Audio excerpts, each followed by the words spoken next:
Good afternoon. Thank you for joining today's webinar. Just going to leave it for a few seconds just to wait for everyone to join us today. Well, I always find these sort of the longest minute of the whole webinar.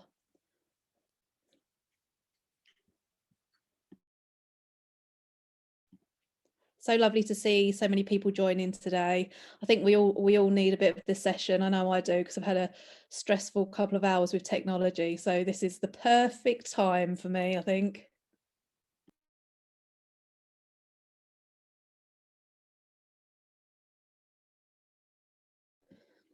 So today's webinar is going to be a little bit different to all the other webinars that we've previously run, and I'm so grateful Orla O'Sullivan has been able to join us today. And Orla's going to be running a session on mindfulness for wellbeing, and we would like to keep it fairly interactive, so that if you do have any questions, please put any questions you have in the Q&A box or chat. And then we'll get to answer those at the end. So I'm going to pass this over to you, Orla. Thank you. Great, thank you so much, Melanie. I'm delighted to have this chance to get together, and I'm very grateful to Global Payroll Association and Immedis for making this happen, and for all of us joining here during this event that's part of the Global Payroll Week. For this event, we wanted to support the people who are doing all of the supporting. So we've had an extraordinary 13 months or so trying to help businesses and humans to be resilient. So this is a space where we can take good care of ourselves. So it'll be a practical, experiential space. We'll kind of try mindfulness out for ourselves. Sometimes I think that when you talk about what mindfulness is, it can be like describing the taste of mango to someone. It can be just like if I sat here and just talked about what mango tasted like if you could taste it. So instead, I'm not going to talk about the taste of mango. Instead, we're just going to try it for ourselves. So we get to taste the mango for ourselves. And we will generate this energy of mindfulness and try it out.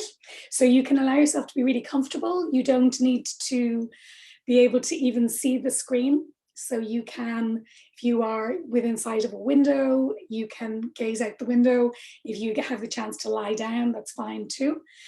So we really want to begin by creating a space of ease. We allow our body to be comfortable so that we become a comfortable place to bring our mind home to. And so we can begin simply by drawing our awareness back to our body. So allowing yourself to sense just what your body is in contact with at the moment. You really allow this kind of scientific curiosity with it to go, what are you being supported by? It might be the chair, the sofa. Just allowing yourself to sense that feeling of being supported. And if you're sitting, we can allow ourselves to sit in a way that helps our energy and helps our focus and clarity. So you kind of snuggle in on your seat so that you feel very grounded against the furniture, and then allow a little reach in your spine. So allowing a sense of vibrancy to come up your spine, almost as though it was like a giant sunflower growing up towards the sunlight.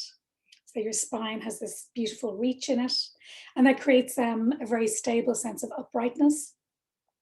And then once we have that, once we have a grounded sense of our seat, once our back is upright, we let the whole rest of our body relax.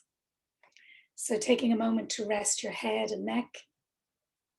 And you might need to bobble your head a little bit to explore what is the most easeful position for your head in terms of doing no harm to your neck. So you want no pressure at all on your neck. So sometimes you can explore just by kind of tilting it a little bit. Sometimes tucking our chin very slightly creates this lovely sense of ease in your neck.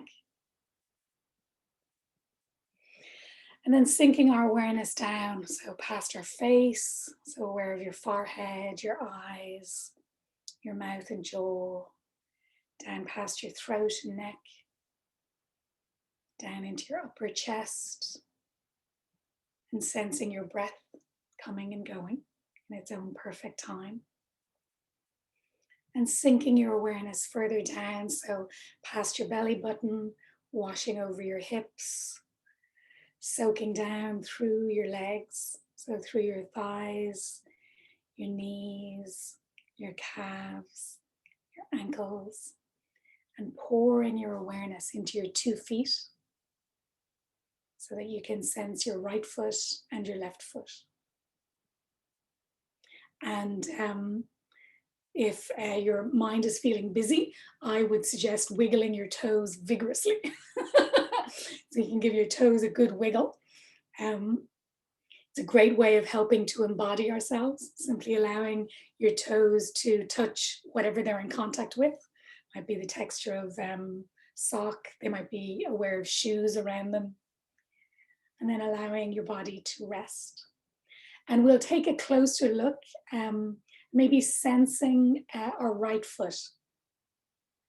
So just discovering where your right foot is right now. And if you scanned it with a thermal scanner, an imaginary thermal scanner, can you find the warmest part of your right foot? Part that would glow kind of orangey red under the scanner. Can you siphon your attention to just sense the top of your foot, the top of your toes? That kind of landing strip on the top of your foot. And just rest your awareness there.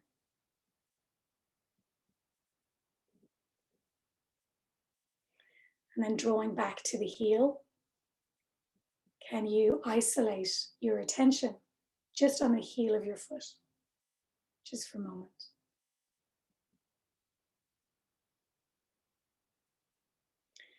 And then from the heel edge, you can decadently slowly draw your awareness across the sole of your right foot. So can you sense the landscape of your sole? Sensing the shape of your footprint, the elegant curve of the arch. Drawing your awareness along to sense the outline. And you can, you might press down your toe pads just to finish off your footprint well. And then you can release that attention. And take a moment just to allow yourself to have nothing to do, just sitting. And it might be easy to do that, and it might not be easy. So it's fine either way, as you kind of rest in your living presence, so aware of your whole body, your whole being in this moment. You might be aware of feeling tired or restless or calm. It might be a peaceful moment, could be an easy moment. And it might not be. So we allow ourselves to kind of look with kind eyes at this human life here. See, what is it like to be you in this moment?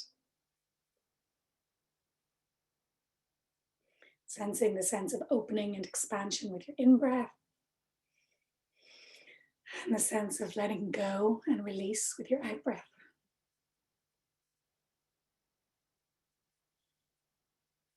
And as our breath comes in, you can simply follow it as though you were observing it.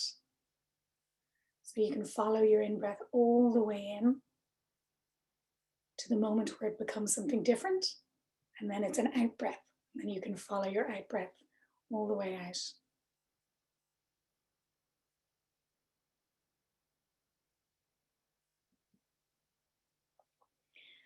And we can maybe sense inwards for a moment to know that you've given yourself this time today. And it's not an insignificant amount of time. You have about 50 minutes, an hour together. So it can be a gift to you.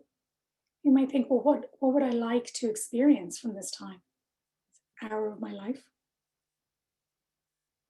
Just sensing what you need. Might be to rest. Might be to feel a lack of rushing. Sometimes we go through our day as though we're being chased. It might be to feel okay, just to feel that this moment's enough. It's just sensing what might be useful for you to feel.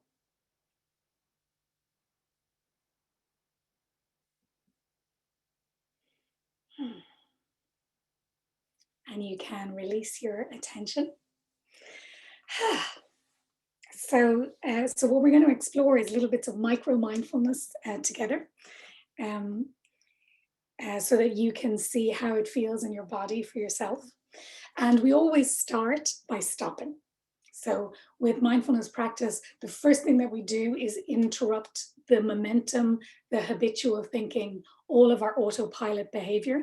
And, research shows that anywhere between 40% and 95% of our behavior is on autopilot.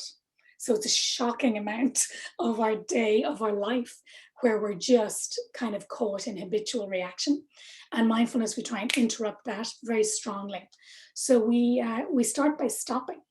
And when we stop, we come here into this moment. So I know my mind is the best time traveler in the whole world. It scampers forward to the future constantly, trying to plan and work things out and think, what if this happens, and prepare. Although the future is never as I imagine it to be, so it never actually happens. And it revisits the past, sometimes quite addictively. It can go over and over moments in the past. And what we want is to unclip the other time zones for a moment. So when we practice, we unclip the past and the future, and we can come in here to this moment. And our body tends to be a very safe place to start, that my body does not time travel. So allowing our awareness to just rest on kind of just the facts, just our body. What does it feel like? What am I noticing?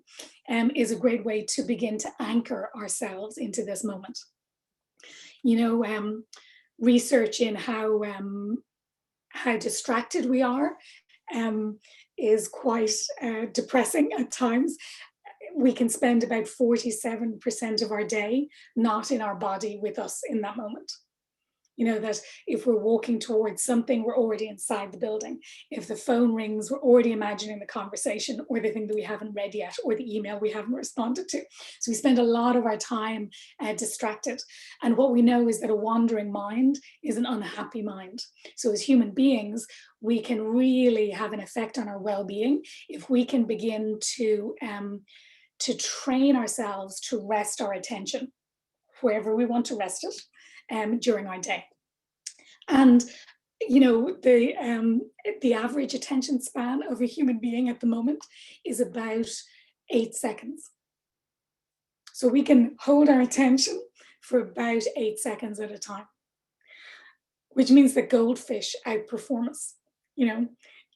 So we are not like, it is not it's not a kind of an insignificant strength in order to build up our ability to focus, to choose where to rest our attention, and then to keep it there for a little while. It involves quite a bit of brain training. And with mindfulness, what we practice is monotasking. So we know that multitasking doesn't really exist in the human brain. The human brain, sometimes it looks like we're doing loads of things at the same time. Like, like if you watch someone juggle, you think, wow, like they must be, keeping an eye on 6 different balls.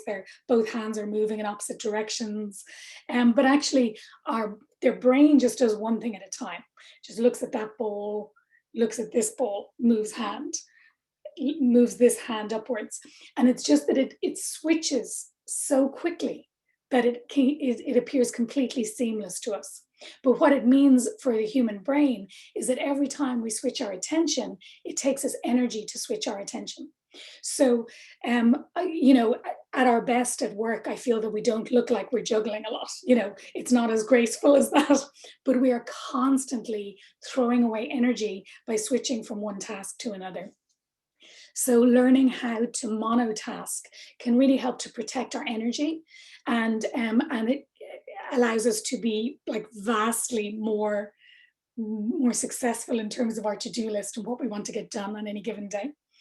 And it's hard for us. It's a change because at school we're told to pay attention, but we're not told how to pay attention. How do I pay attention when you're boring me? Like, how do I pay attention to you if you're boring me?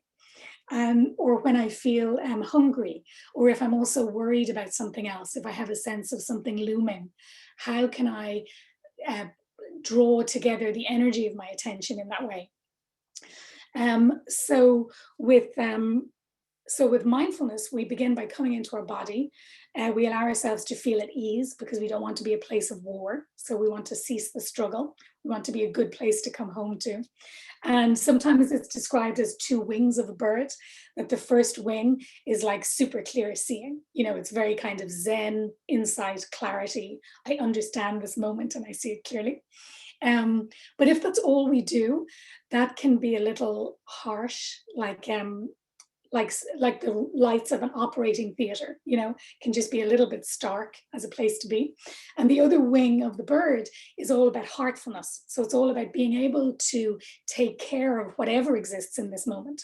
So whether I come back to my body in this moment and I realize, oh, I feel really angry or really judgmental or so sad or so ashamed, whatever I feel. So we always practice both of these at the same time. So our ability to focus and our ability to take care of whatever we notice while we focus. And we know within our environment, research shows that 71% of HR professionals had said that this last year has been the most stressful year of their life. And we know that's not disappearing anytime soon. And there's no magic kind of switch that will suddenly mean that life goes back to normal. And even before the pandemic, we had a negativity bias of our brain that sabotages our happiness. So as humans, we evolved to pay much more attention to the bad, much more attention to our obstacles, our nemesis, all of the ways that the moment isn't perfect, than we trained ourselves to notice our happiness, to notice the good things. So with mindfulness, we intentionally train ourselves to rest in a state of well-being. And the great hope for us is that we have a tremendous amount of power to influence the quality of our thinking on an average day. So what neuroscience tells us is that what we repeatedly do becomes, first of all, it becomes a familiar experience, then it becomes a habit, and eventually it becomes a trait. So with mindfulness, we can train ourselves not only to focus our attention where we want to, even if we're a bit bored or hungry, but to experience wholesome states like ease or kindness or gratitude or peace. And that kind of boosts our whole sense of well-being and our kind of happiness set point. And it can really transform things without anything outside needing to change at all. So we're going to practice, we're going to sample 4 practices together today. So the first one we sampled on arrival, which was just stopping. We always start by stopping and we sense how our body's feeling, and we invite it to have a sense of ease in this moment. And I teach a lot about happiness. So I talk a lot about happiness and positive neuroplasticity. So how we can train our brains to help us to have a higher sense of well-being. But we can't really talk about happiness without talking about the obstacles to our happiness. And the 4 big ones tend to be anxiety, anger, guilt, and shame. So they're the 4 kind of huge ones that just block us often. And I thought I'd focus a little on anxiety today, since it's been very well watered over the last year during the pandemic. Anxiety has had an opportunity to really flourish with all of us. And the writer Kierkegaard has a great reflection on anxiety that I really enjoy. And he says, to move forward in life requires being open to possibilities, and this means experiencing anxiety. So simply the act of moving forward requires us to be able to experience anxiety. And he says, without an ability to coexist with anxiety, we're unable to utilize our power to create new possibilities that have never before seen the light of day. So without the ability to coexist with anxiety, we have we sabotage our own ability to create change, to be innovative, to open up to new possibilities. And that counts for our own life as well as our work life. You can imagine when businesses are limited or scuppered by a very strong sense of anxiety, that can be devastating to a business community.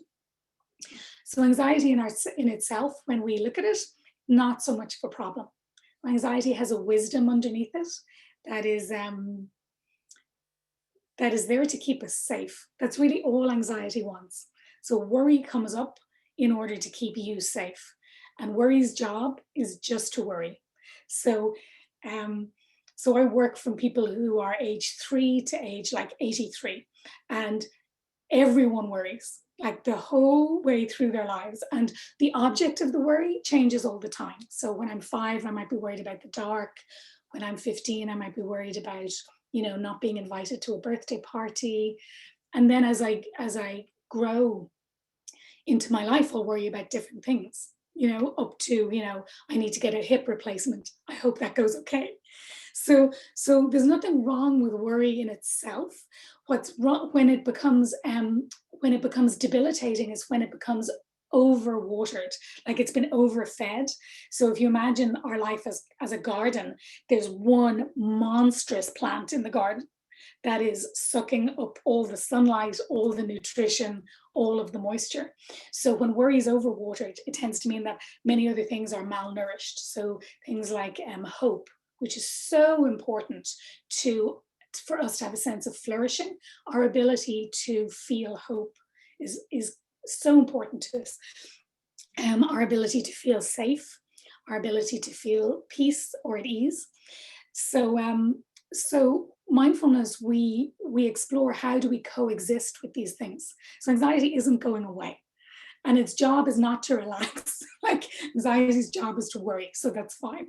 We can let anxiety be there and it'll worry. But what we need to do is grow things that can help to care for anxiety so that the garden becomes more of a wholesome place to be. So that anxiety comes up, but it's also surrounded by peace and patience and care and kindness and anything else that's around.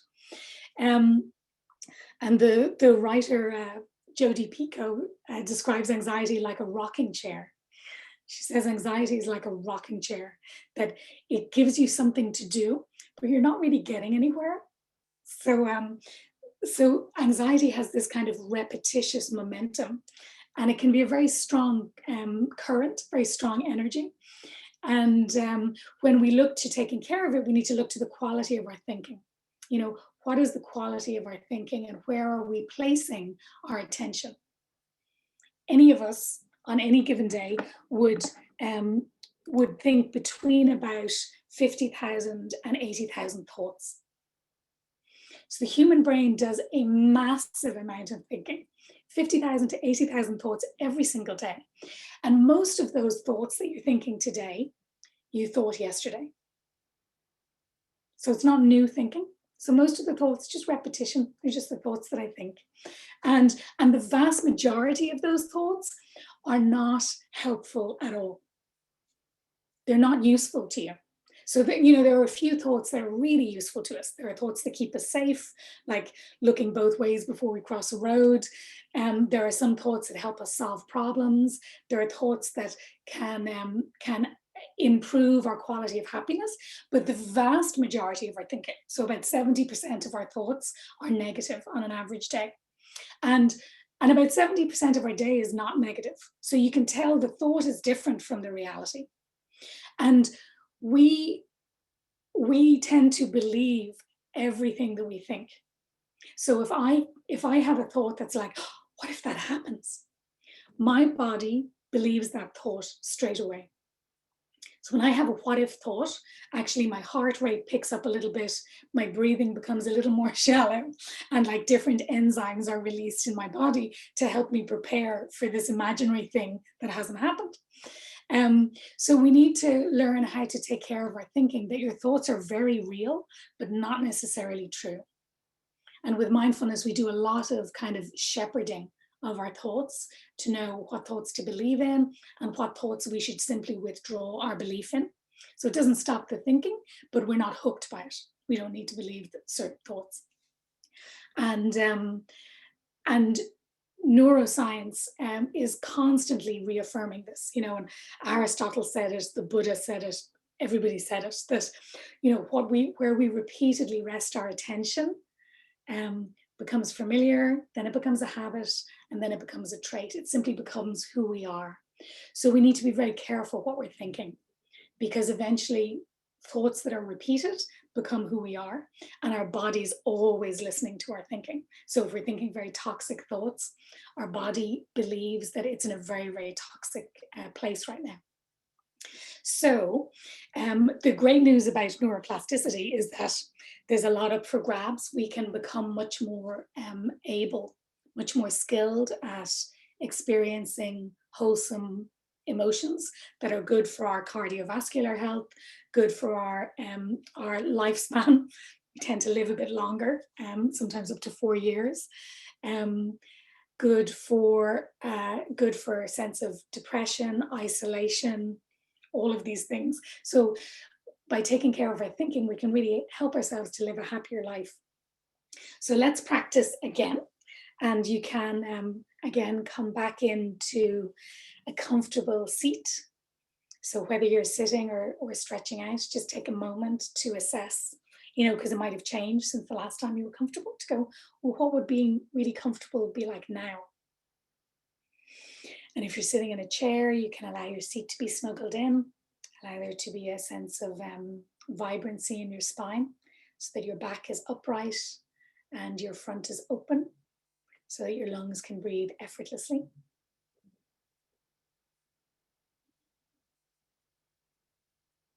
And just sensing your breath coming and going. It's a little bowl that I use with children to help them sense their breath. So as we breathe in, there's that sense of opening and expansion. As we breathe out, we can let go and release. When we breathe out is when your nervous system knows that it's okay to rest. So it's a really useful part of our breath to really focus on our out breath and let ourselves rest. And you can begin by allowing yourself to think about maybe an animal or a human that's just really easy to love, just someone that you care about. And you want a very uncomplicated, very uncomplicated animal or human. You want just the relationship to feel very simple, that it's very easy to care for this life now. And allowing yourself to really draw close that sense of the animal, the human, maybe seeing their eyes, their face, a moment where it was just so easy to love them, maybe where they made you laugh, made you feel warm. And we avoid getting caught in the stories about the person or the animal. We simply stay in the feeling of caring for another life. You may sense this warmth or a delight in another life's presence. Maybe a sense of really rooting for someone, just really rooting for them. Maybe a sense of joy in their happiness, that you get this vicarious joy from seeing them happy. Simply being aware that as a human, you care about many different forms of life on the planet. And then we're going to allow that to flip around, and you might explore that you are cared about. And it can be by different people. To know that as a person on the planet, there are people and animals out there who really care about you. Just exploring how that feels. To know that you are known, the people who know you very well.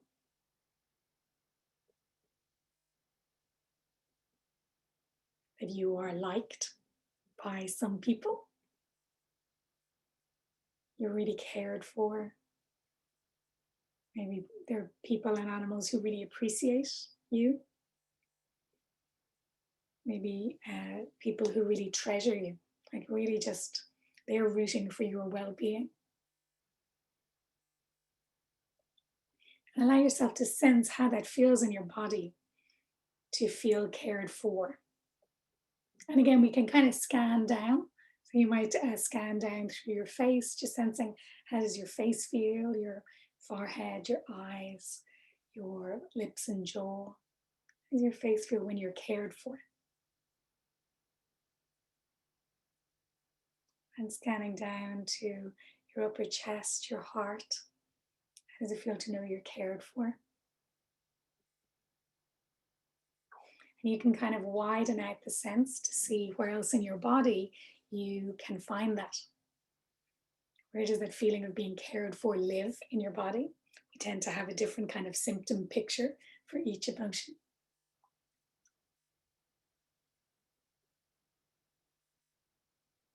And in a moment, I'll sound a bell. So I have a Japanese temple bell, rin bell it's called.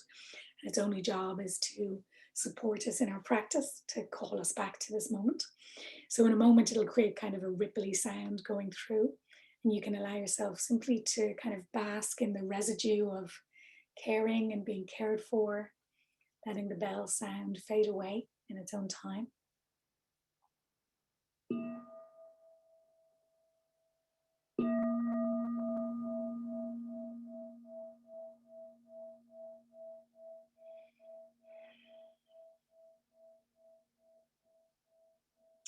You may sense little kind of the echoes or the after effects of feeling a sense of care or a sense of being cared for.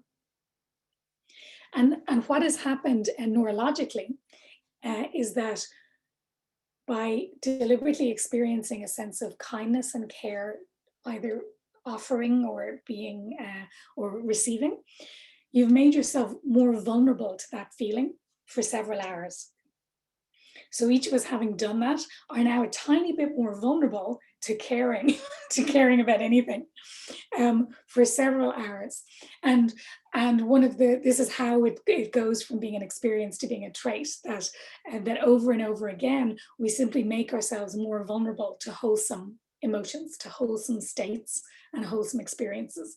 So we do this with gratitude, with peace, which means that, if you maybe practice for 2 minutes, 5 minutes, and you feel a feeling of peace, then when something difficult happens a bit later, you'll kind of bounce back a tiny bit more quickly from that, because you are just a tiny bit more vulnerable to feeling peace.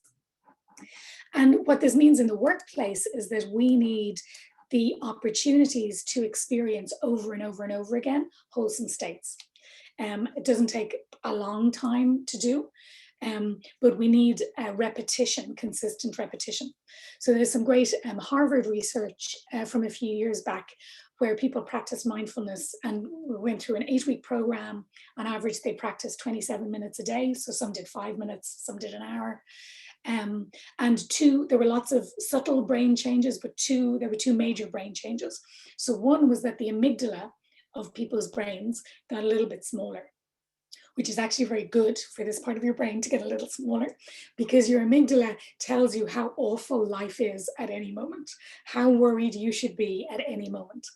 And the amygdala is like the most primal part of our brain. It's real fight, flight, freeze territory. And actually, when that's a little bit smaller, we're a little bit less reactive.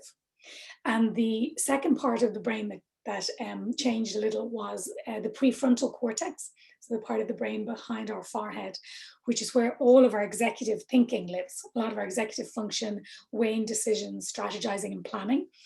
And this part of the brain became a little bit thicker, which is also good, even though it doesn't sound great. And it kind of lit up more under the MRI scans. So between the two, this increases our capacity to take care of ourselves, and having the amygdala a little bit quieter reduces kind of our alarm reflexes. So both tend to have a very strong influence on our sense of happiness during the day. And what it means is that we can feel uncertainty, for example, and be comfortable with that. So one of the huge sufferings in the pandemic is that we didn't know what was going to happen next. We don't know what the future is going to be like. And it created so much suffering, us not knowing. And as humans, we love to feel that we have control, even though we don't have control.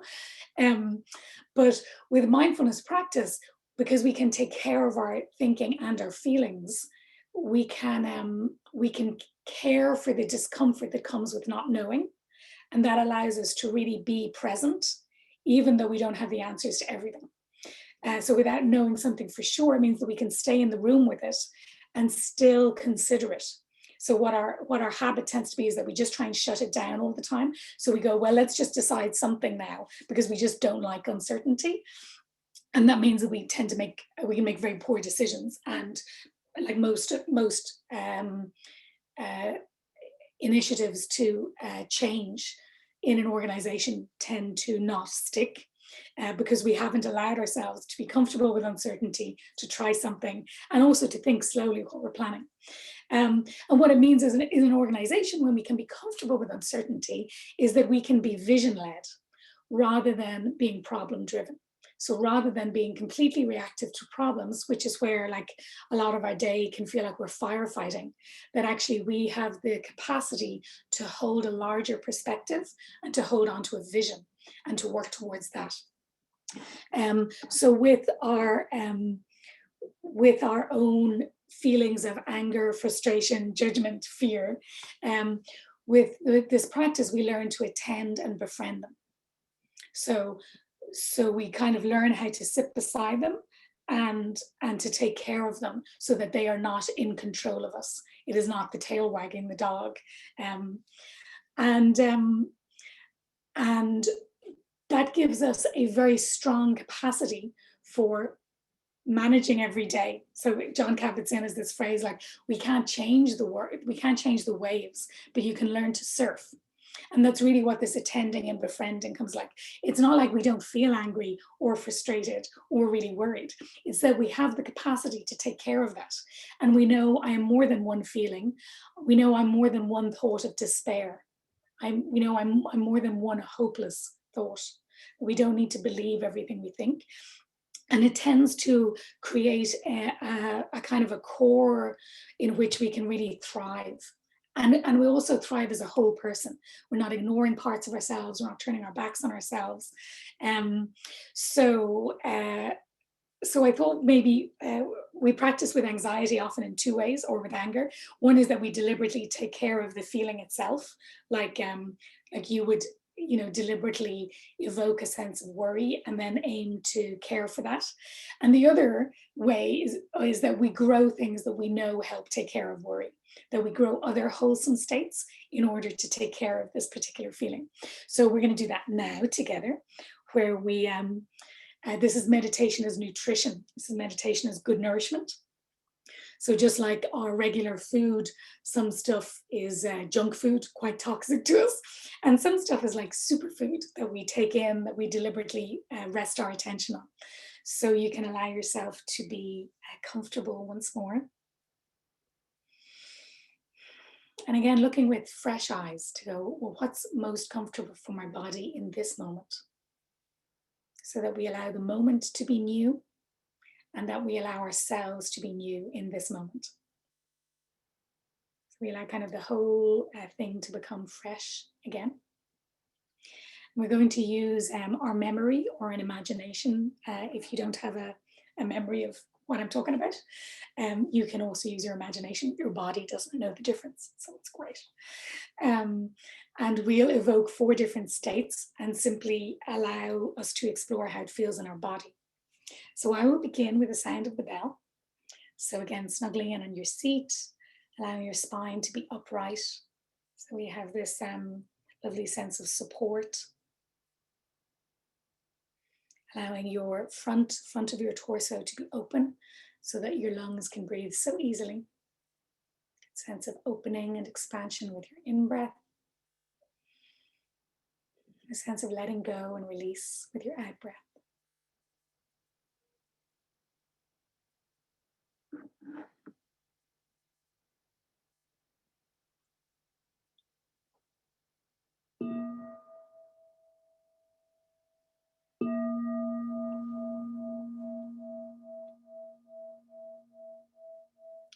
the sound of the bell to ripple through.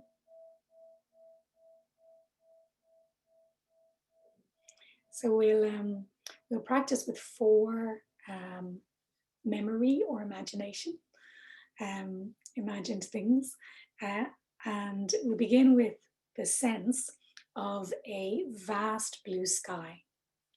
So a blue sky that is so wide, so vast, and all-encompassing. You know, there might be a time where you were able to see so much sky that you could sense the curvature of the earth. So allowing yourself to remember a blue sky or imagine a blue sky. Just sensing that stretching, that endless blue.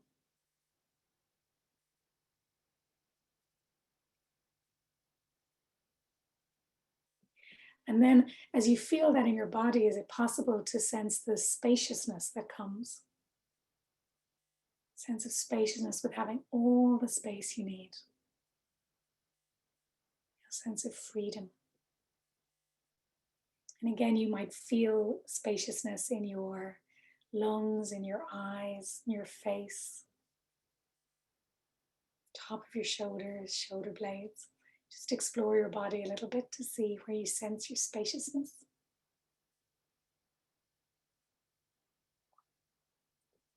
And then you can allow your beautiful blue sky to begin to dissolve and fade back.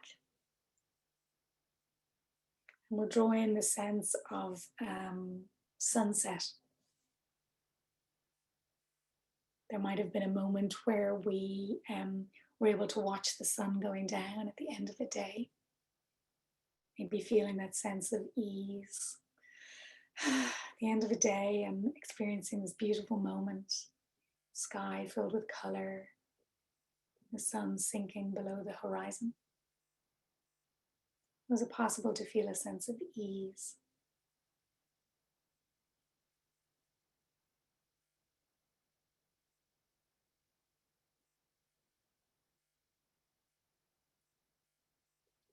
You can allow your beautiful sunset to dissolve away again. And we'll bring up the sense of a night sky filled with stars. Just filled with stars. So there might have been a time where you were out in the night and were able to look up and really sense a firmament of stars. You know, those moments where there's very little light pollution and you can sense there are galaxies around me. There's so much here. And is it possible to sense the maybe a sense of awe or wonder that comes with just gazing up at this sky so full of stars?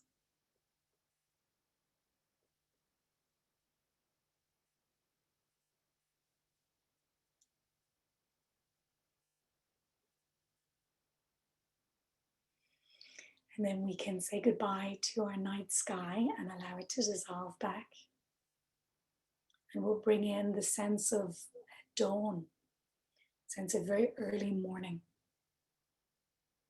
Maybe there's the sense of light even before the sun has appeared, the sense of kind of grayness.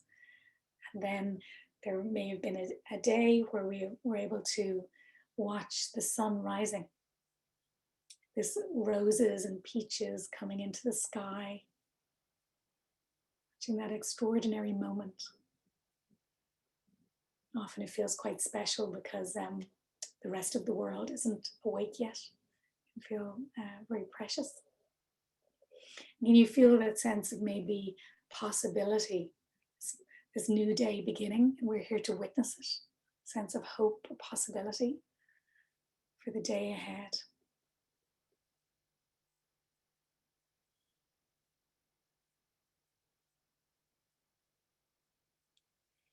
And you can release your beautiful dawn. Allow yourself simply to rest in your body for a moment. We're going to do one more practice after this. So by stopping and invoking these experiences, we're generating new experiences for our brain. And your mind will take its inclination from what it repeatedly thinks of. So if it repeatedly thinks of, spaciousness, ease, wonder, possibility, that will become the inclination of your mind over time. And if we repeatedly think of, suspicion, discomfort, begrudging thoughts, that becomes the inclination of our mind over time. So you've made yourself now vulnerable to spaciousness, ease, wonder, and possibility for several hours, which is good for us. And we're going to do one more tiny, just 1 minute on anxiety. And you see, we nourish the good things first, and then we take care of the difficult, challenging emotions that we have, and the, quite like there's such deeply rooted habit energies in us. So the feeling of anxiety can come with very old beliefs that we had, from the time we were 4 or 5 or 6. So these are big currents that we're working with, and we allow ourselves to work slowly and in no particular hurry with them, because otherwise we just treat ourselves like a big self-help project, which we're not a big self-help project. It's just our life. It's a little bit messy at times, but it's fun. So allowing yourself once more, we'll kind of sense inwards. And what we want to do is generate a sense of worry, so a sense of anxiety. And you want kind of very small to medium anxiety, not the biggest thing that you worry about. You want kind of a very small worry. What if this happens? Oh, I hope this doesn't happen. What if? You want kind of small to medium. And if you can kind of embody that, so you can bring that close, when you're worrying, can you really get a sense of how it feels to be you when you're having this thought or this sensation? Just a small worry or anxiety, or maybe a fretful, restless thought. Again, we'll simply scan in our face. Again, you might see, well, where does worry live? Can you sense, how does your forehead feel? How do your eyes feel when you're feeling worried? Your jaw, your throat, top of your shoulders and your shoulder blades. You may sense it in your whole upper chest. It's very common for us to feel worry high up in our chest, and we tend to breathe much more shallowly as well.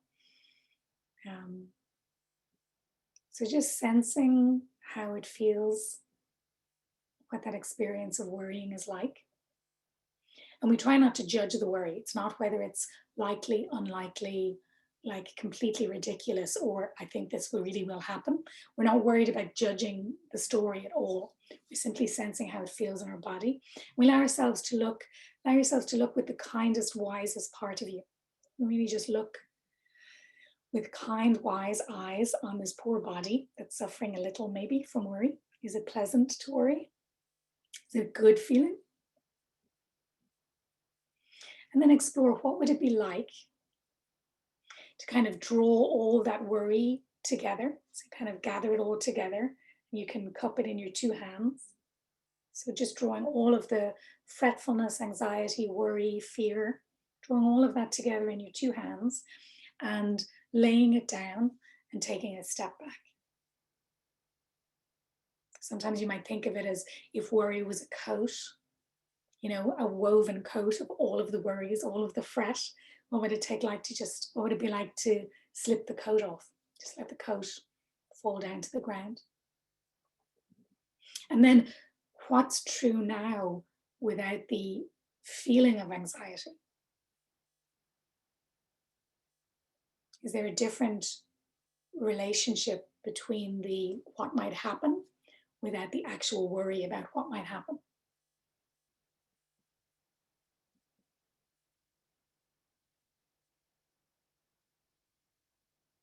And if we have a strong habit of anxiety, the coat may schlump back onto us straight away. But we really practice over and over again how it feels to take it off. And then we just see what's true. What do we know? We're a thinking human being with so many resources. Anxiety is always kind of future driven. It's never exactly what's happening right now. Because what tends to happen is when something does happen right now, then we go into coping mode. So anxiety is it's quite tricky because it imagines something bad happening, but it doesn't give us any of the resources that we actually have when something bad does happen. So when something challenging or difficult happens, actually you go, wow, this is not what I wanted to happen. And then you begin to problem solve. You draw on your experience to go, how can I solve it? You reach out to your network. You kind of, you bring loads of different tools and resources to taking care of that. Sometimes we just suck it up and we go, wow, this is just going to suck for a while. This is just not good for a while.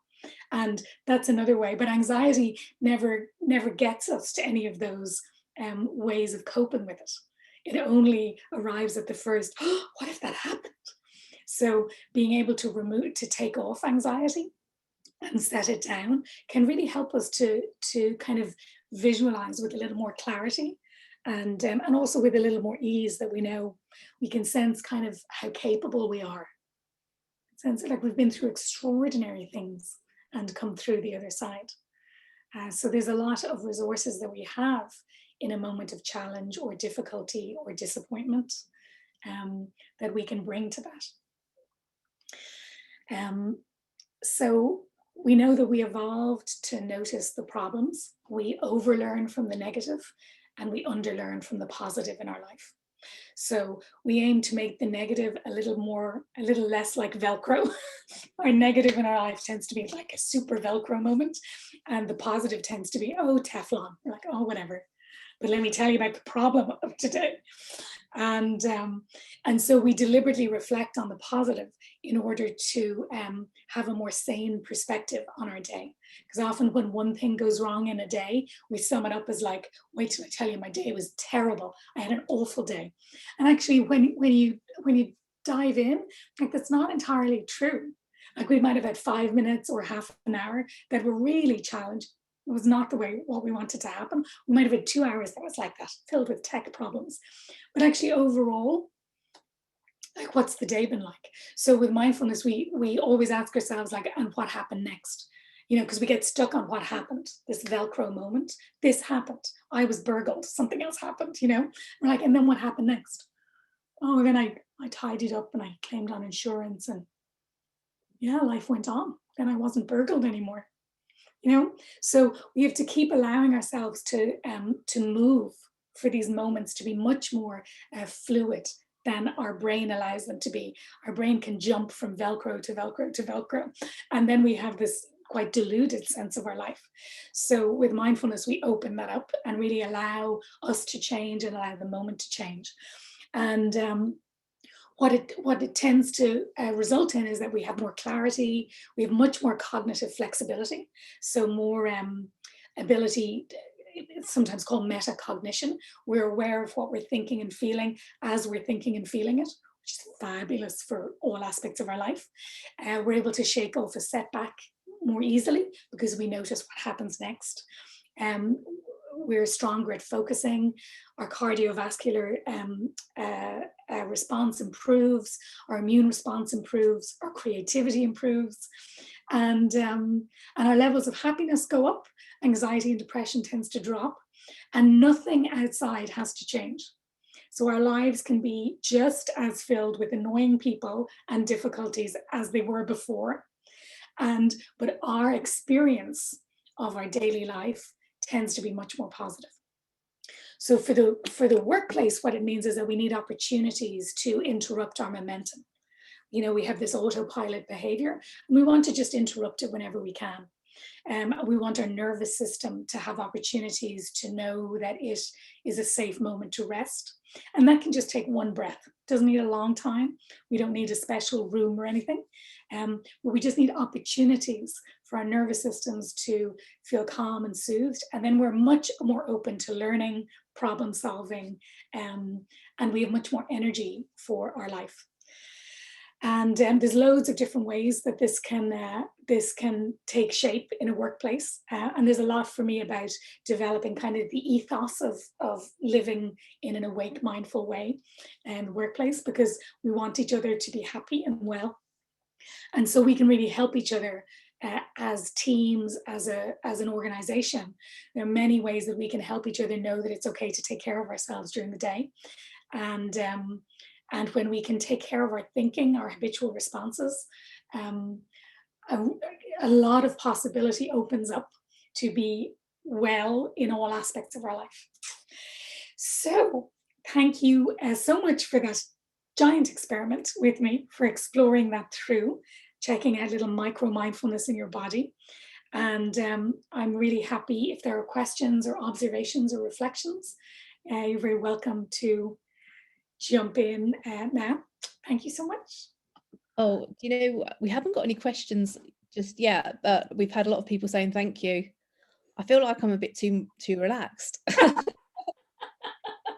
I've got some more work to do. I don't feel like I need to now. So honestly, it's what a fantastic way to spend an hour for ourselves. It's been really, really fantastic, really nice.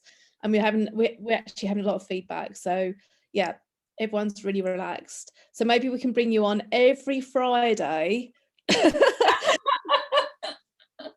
and you could be our person to finish off our stressful week. But honestly, it's fantastic. Let's have a look. We just got a question. Oh, thank you from across the pond in Canada. So so just to let everybody know, I will be sending out some further information that Ola's provided us, also a copy of the recording as well. So, and I hope we do see you again. It would be so lovely to have you back for our members and non-members, just for the payroll community. So what a great way to celebrate Global Payroll Week, and really appreciate your time, and thank you for Immedis for sorting this out. It's been thank you Immedis, it's been great. And somebody just said it's made a real difference to their day. We've got people all around the world saying thank you.